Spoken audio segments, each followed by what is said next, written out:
Assalamualaikum warahmatullahi wabarakatuh. Waalaikumsalam warahmatullahi wabarakatuh. Alhamdulillahirabbil alamin. Nahmadullaha hamdan syakirin hamdan na'imin hamdan yuwafi ni'amahu wa yukafi mazidah. Ya Rabbana lakal hamdu kama yanbaghi li jalali wajhikal karimi wa 'azimi sultanik. Asyhadu an la ilaha illallah wa asyhadu anna sayyidana Muhammadar Rasulullah. Allahumma salli ala sayyidina Muhammadin abdika wa rasulika nabiyil ummi wa ala alihi wa sahbihi wa sallim. Amma ba'du. Jamaah sidang salat subuh yang dirahmati oleh Allah Subhanahu wa taala. Sebelum kita melanjutkan kajian kita tentang 40 hadis yang dikumpulkan oleh Al-Imam An-Nawawi, mari kita sama-sama membaca Al-Fatihah. Kita khususkan untuk Al-Imam An-Nawawi dan seluruh para guru kita, orang tua kita, dan juga kita semuanya.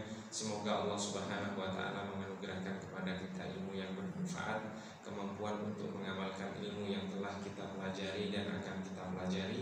Ala hadhihi niyyah wa bi kulli niyatin shalihah wa ila hadratin nabiyil mustafa sallallahu alaihi wa alihi wasallam. Al-Fatihah. A'udzu billahi minasyaitonir rajim. Bismillahirrahmanirrahim.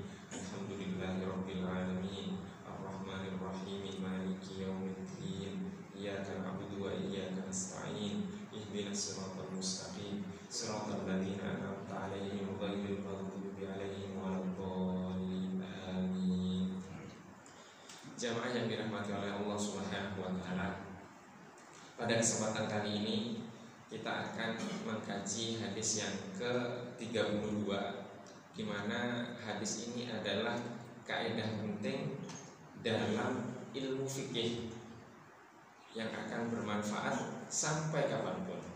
Di mana di dalam hadis ini Al-Imam An-Nawawi meriwayatkan an Abi Sa'idin Sa'ad ibni Malik ibni Sinan Al-Khudri radhiyallahu ta'ala anhu. Dari Abi Sa'id Sa'ad bin Malik bin Sinan Al-Khudri radhiyallahu ta'ala anhu, beliau berkata, anna Rasulullah sallallahu alaihi wa alihi wasallam qala, bahwa sesungguhnya Rasulullah sallallahu alaihi wa alihi wasallam bersabda, la dharara wa la dirara. La dharara wa la dirara. Tidak ada dharar, artinya kemudaratan. Kemudaratan di sini artinya nanti kita akan artikan ada dua makna. Makna yang pertama adalah dharar, tidak boleh membahayakan diri sendiri. Itu makna yang pertama. Makna yang kedua adalah harus menjauhi kemudaratan, baik itu untuk diri sendiri ataupun untuk orang lain. Itu makna yang kedua.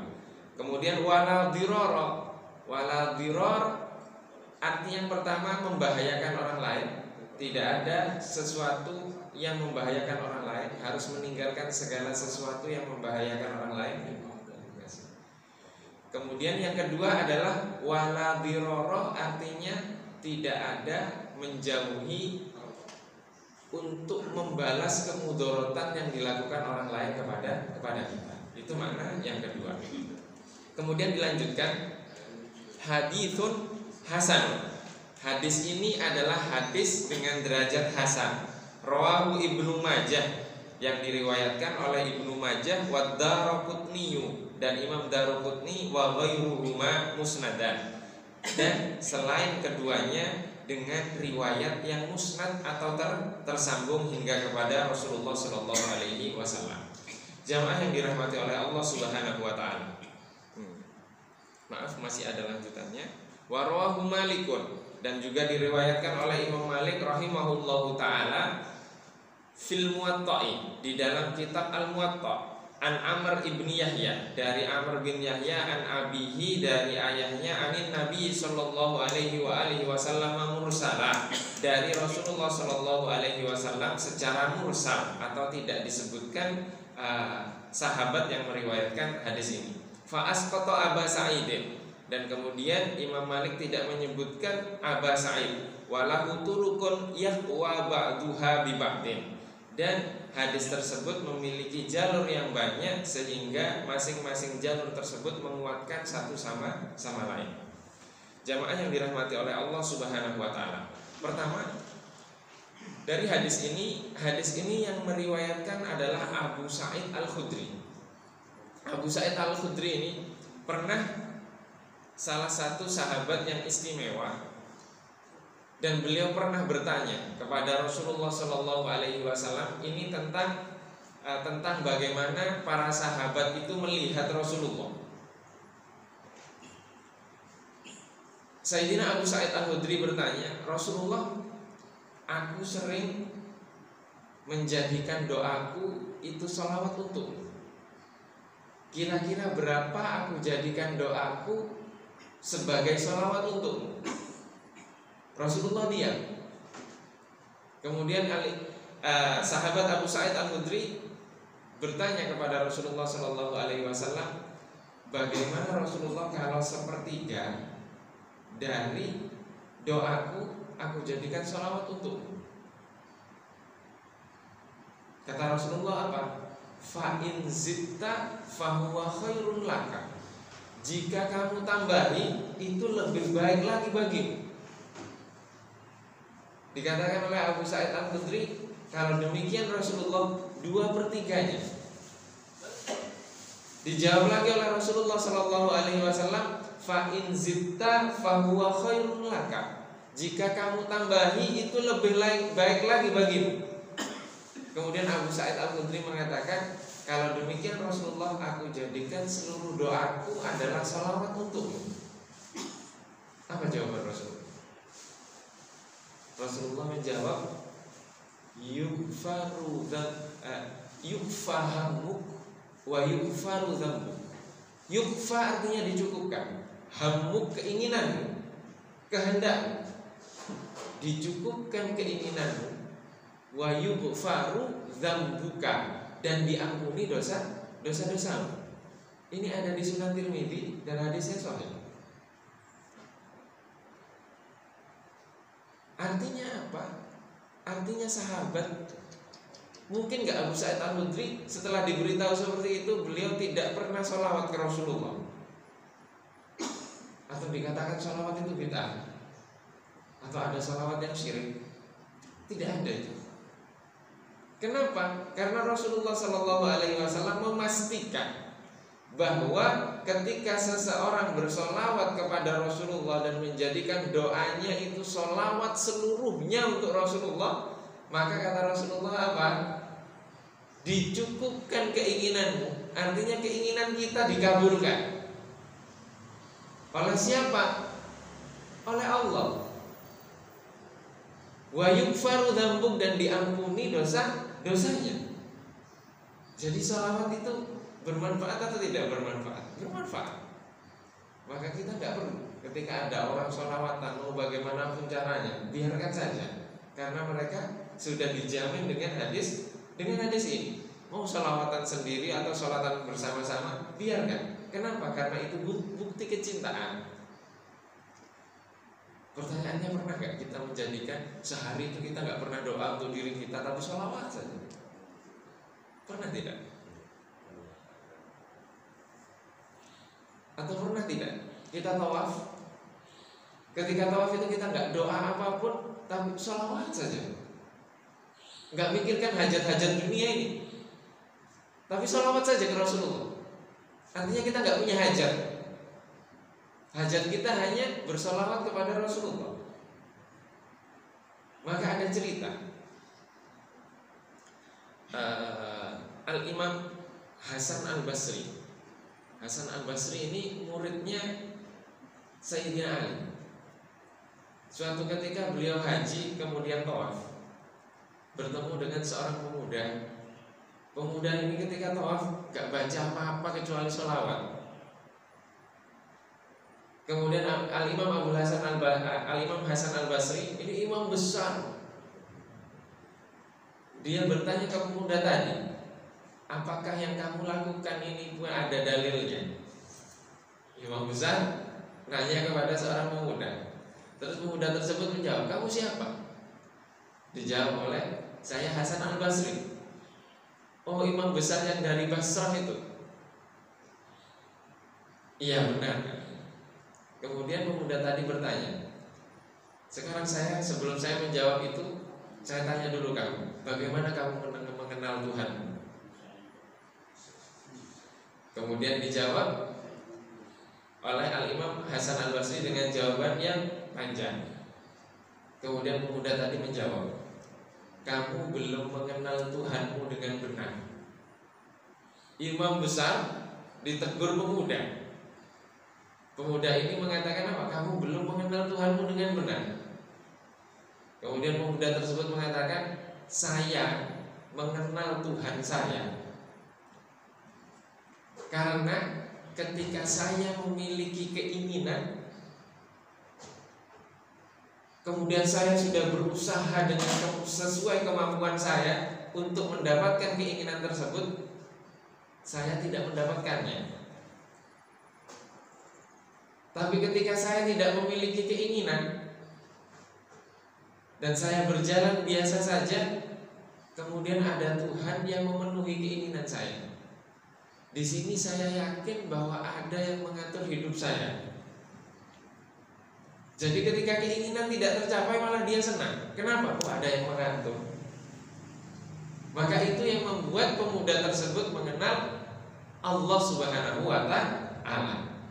Setelah itu pemuda tersebut menjawab, kenapa saya tawaf itu salawat? Ada tidak landasannya? Dijawab, suatu ketika saya haji bersama ibu saya, baru masuk Ka'bah, ibunya kepleset. Setelah terpleset, kemudian perutnya langsung kembung dan tidak bisa bergerak. Kemudian pemuda tadi mengangkat, ya Allah, seperti inikah engkau memperlakukan tamumu? Seperti inikah engkau memperlakukan tamumu? Tiba-tiba ketika dia mengangkat seperti itu, ada laki-laki menggunakan pakaian putih bersih datang dari salah satu pintu di Masjidil Haram, jalan mendekati ibu tadi. Kemudian ibu tadi dipegang perutnya, kemudian perutnya langsung kempes dan langsung sembuh. Kemudian laki-laki tersebut langsung pergi. Ketika pergi dipanggil, sebentar, kamu siapa? Dan kenapa kamu bisa memberikan aku banyak kebaikan seperti ini? Dijawab oleh laki-laki tadi, aku adalah orang yang sering engkau sholawati setiap hari. Artinya Nabi Muhammad SAW setelah itu pergi. Maka sejak itu dia tidak pernah mengabdikan apapun. Bahkan ketika tawaf dia bersalawat kepada Rasulullah SAW. Maka ini bagaimana Rasulullah SAW mengajarkan kepada para sahabat. Para sahabat memahami apa yang disampaikan oleh Rasulullah itu dari hati ke hati, merasakan hidup bersama Rasulullah. Sedangkan kita memahami hadis-hadis seperti ini sekedar teori, tapi tidak menjadikannya hidup di dalam kehidupan kita, sehingga kemudian rasanya tidak tersambung. Rasanya sepertinya tekstual saja. Sedangkan para sahabat itu mencontohkan bagaimana Rasulullah, sehingga kemudian ketika mereka kehilangan Rasulullah, maka seakan-akan dunia itu hilang. Apakah itu tidak mudah? Apakah itu mudah? Tidak, itu sulit dan itu bertahap. Bertahap untuk mencintai Rasulullah SAW dengan sebenar-benarnya cinta. Jamaah yang dirahmati oleh Allah Subhanahu wa ta'ala. Ini sedikit kisah tentang Al-Imam sahabat Abu Sa'id Al-Khudri. Kemudian di dalam hadis ini Rasulullah SAW bersabda, la dharara wa la dhirar. Tidak ada kemudorotan atau memberikan kemudorotan kepada orang lain. Ini makna hadis ini. Kemudian ini dijadikan kaedah oleh para ulama. Maka ada ilmu namanya al-qawaidu al-fiqhiyah, kaedah-kaedah fikih. Maka terkadang para ulama itu ketika ditanya, dia ingat kaedahnya saja, tidak ingat dalilnya. Karena kalau dibahas dalilnya akan panjang. Akan panjang. Kemudian di sini ada kaedah fikih yang menyebutkan ad-dararu yuzal. Kemudaratan itu ditiadakan. Kemudaratan itu ditiadakan. Kemudian ada kaidah lain, darul mafasidi muqaddamun ala jalbil masalihi. Meninggalkan mafasid, sesuatu yang merusak, kerusakan itu lebih diutamakan daripada mengambil kemanfaatan. Jadi mudaratnya dulu ditinggalkan, baru manfaat nanti. Jadi kalau ada kemudaratan yang harus ditinggalkan atau mengambil kemanfaatan yang bisa dimanfaatkan, maka dahulukan meninggalkan kemudaratan. Kenapa? Karena dari hadis ini, kemudaratan itu harus ditinggalkan, baik untuk diri kita ataupun untuk orang lain. Tidak boleh ada kemudaratan. Maka kaidah ini, hadis ini, bagaimana kita bisa memahaminya?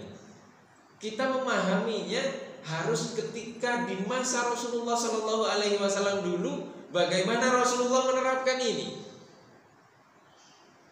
Maka konsep-konsep penerapan Rasulullah bisa kita terapkan di kehidupan kita sekarang. Di dalam Al-Quran, di ayat-ayat talak, itu talak awal dulu. Talaknya orang jahiliyah, fa'amsikuhunna bima'rufin aw sarrihuhunna bima'rufin. Ketika sudah menalak, talak ada berapa? Di masa itu nggak ada jumlah talak. Talak satu setelah itu ditinggalkan ada, talak satu setelah itu rujuk ada. Maka di masa itu talak itu fa'amsikuhunna bima'rufin, pegang, artinya dijaga istrimu itu setelah ditolak dengan ma'ruf, dengan cara yang ma'ruf. Au sarrihuhunna bima'ruf, atau talak, tinggalkan, lepaskan bima'ruf, dengan cara yang ma'ruf, yang baik. Tapi di masa jahiliyah dulu, ketika sudah mentalak, fa'amsikuhunna, dipegang, dipertahankan, tapi tidak dipelihara, tidak dirawat, tidak dengan baik, tapi malah dikurung sampai meninggal. Maka ini kemudaratan dalam masa jahiliyah. Atau sarrihuhunna, dibiarkan saja, dilepas setelah ditalak, tapi tidak diberikan nafkah dan kewajiban yang seharusnya diberikan. Kalau dalam agama Islam, kalau masih dalam masa iddah, siapa yang bertanggung jawab? Tetap suaminya.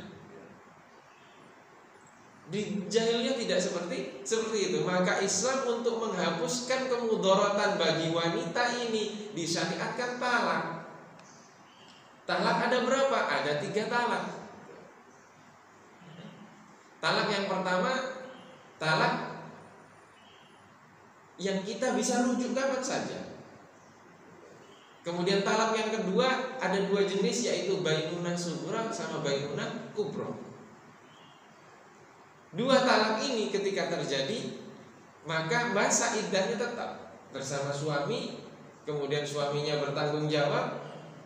Tapi kalau ingin dinikahi, setelah itu harus ada akad dan mahar yang baru. Ketika ingin rujuk di dua talak ini. Dan talak yang ketiga, yang terakhir, yaitu talak bainunah kubra tersebut harus dinikahi orang lain dulu, harus digauli dulu. Setelah itu ditalak baru boleh rujuk. Ini adalah aturan agama Islam untuk apa? Untuk meninggalkan, menjauhkan, menghilangkan kemudaratan bagi wanita.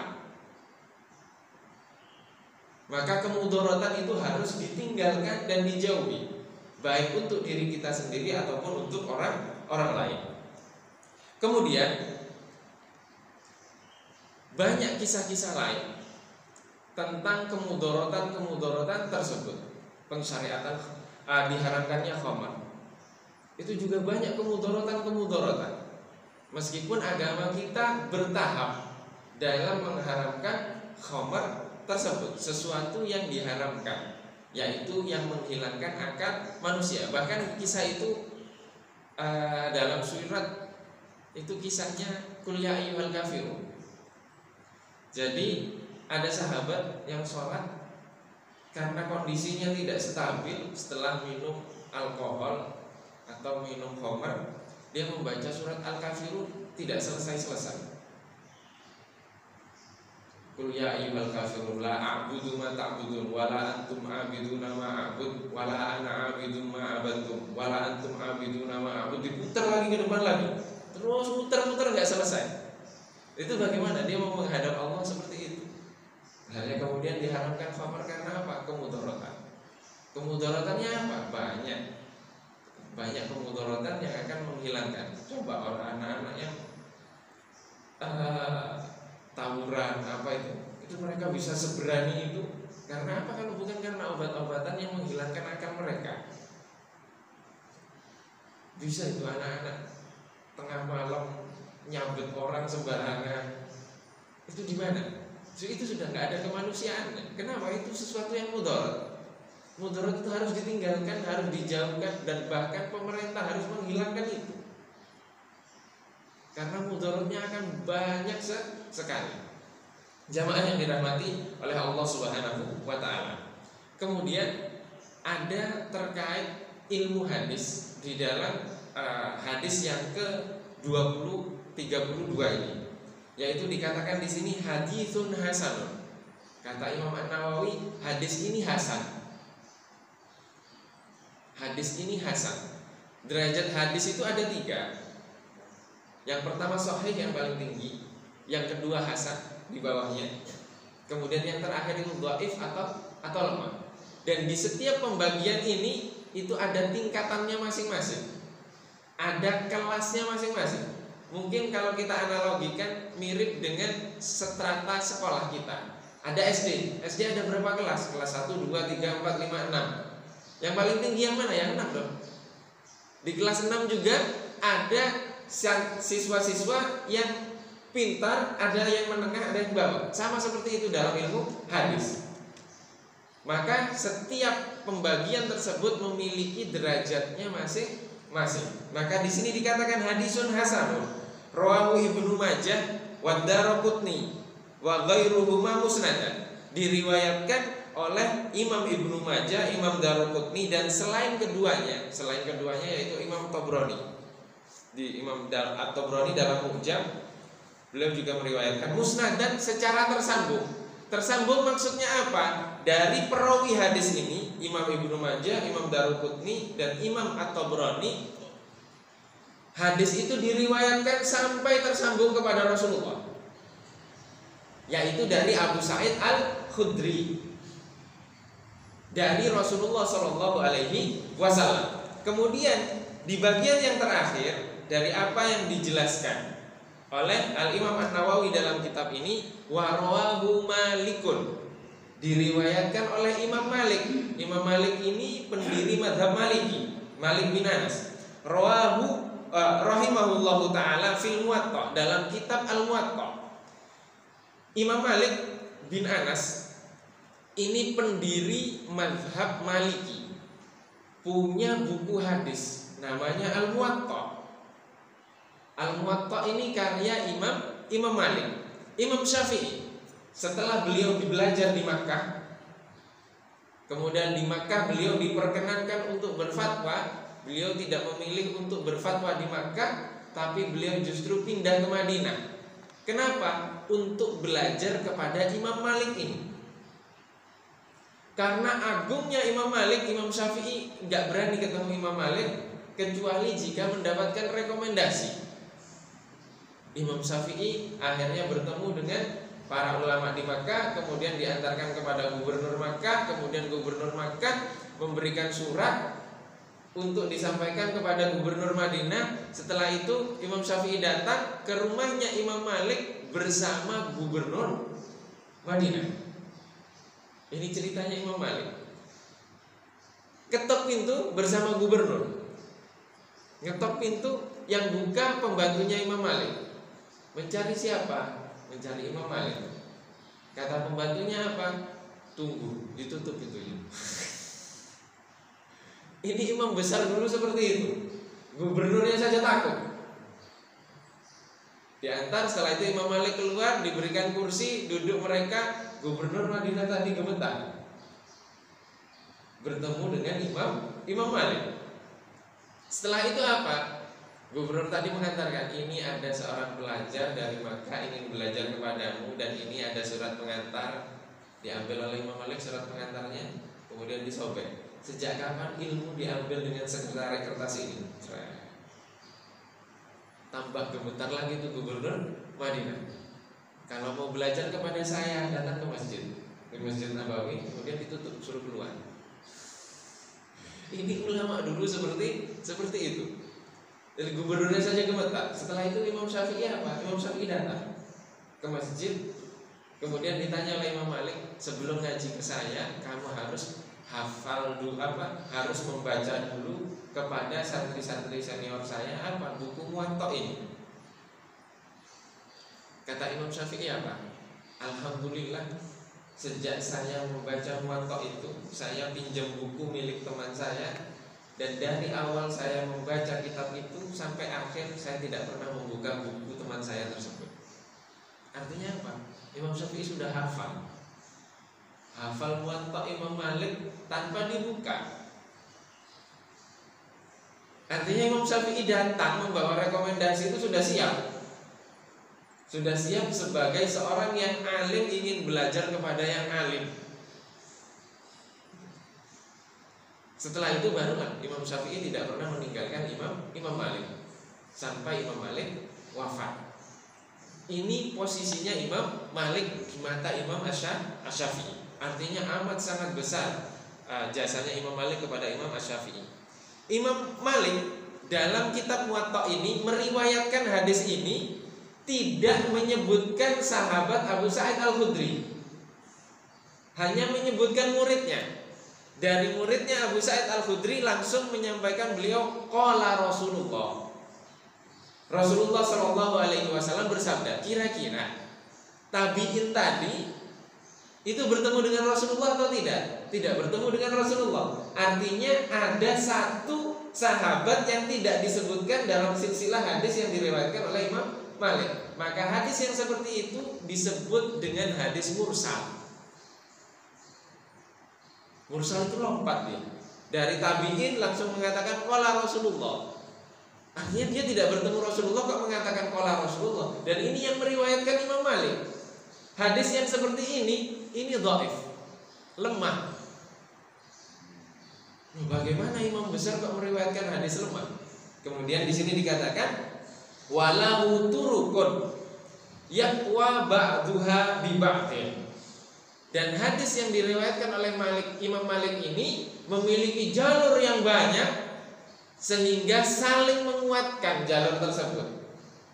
Maka kemudian para ulama bahkan Al-Imam Ibnu Shalah mengatakan, sekalipun hadis itu mursal, tidak tersambung dari tabi'in ke Rasulullah langsung, jika banyak jalur-jalur lain yang mursal juga, yang sama-sama terputus juga, maka itu saling menguatkan dan hadisnya boleh diamalkan. Bahkan sebagian para ulama mengatakan bahwa hadis la dirara wala dirara ini, la darara wala dirara ini meskipun terputus, katanya, kata Imam Ibnu Shalah bahwa apa?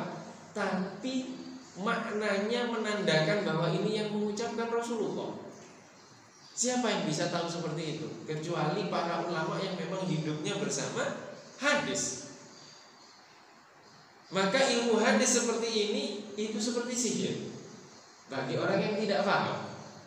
Tapi kita sekarang masuk di era modern yang seolah-olah bahwa hadis yang lemah itu nggak boleh diamalkan. Sudah buang kalau hadis lemah. Oh, hadis ini lemah.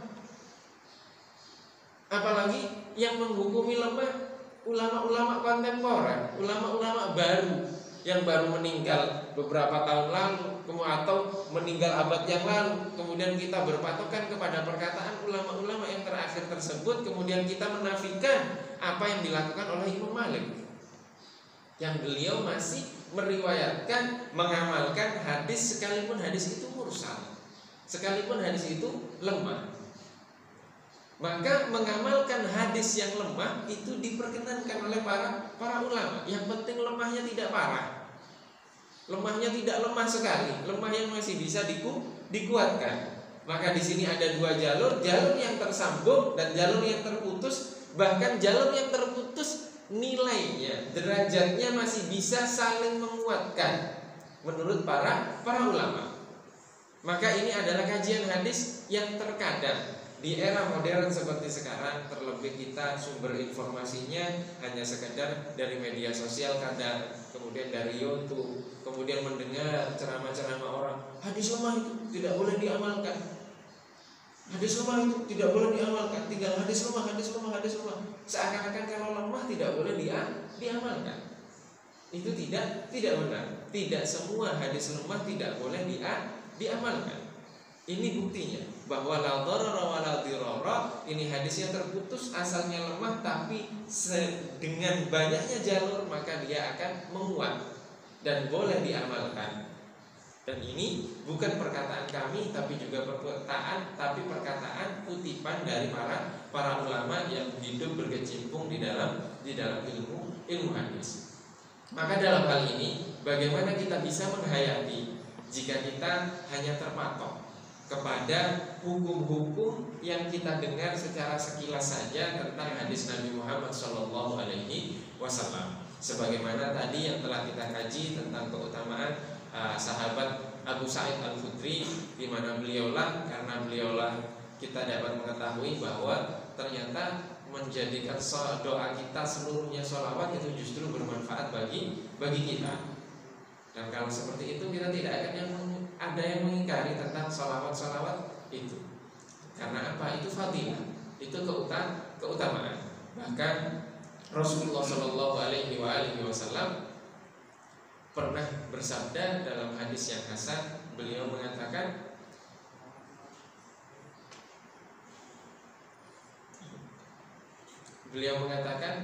di dalam hadis tersebut beliau mengetuk pintu surga.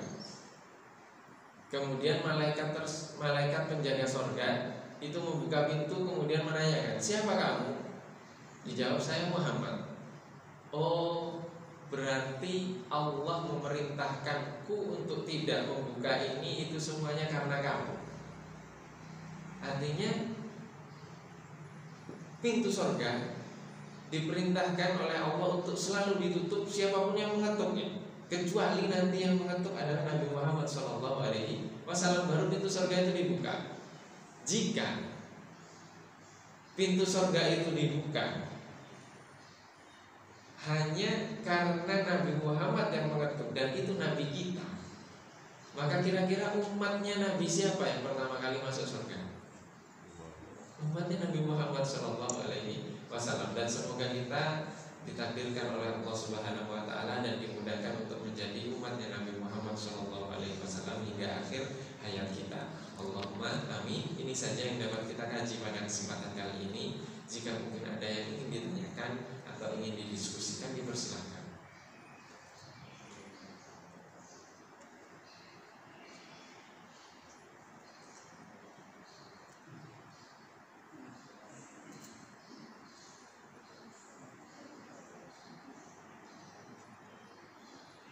Tidak ada. Jika tidak ada, saya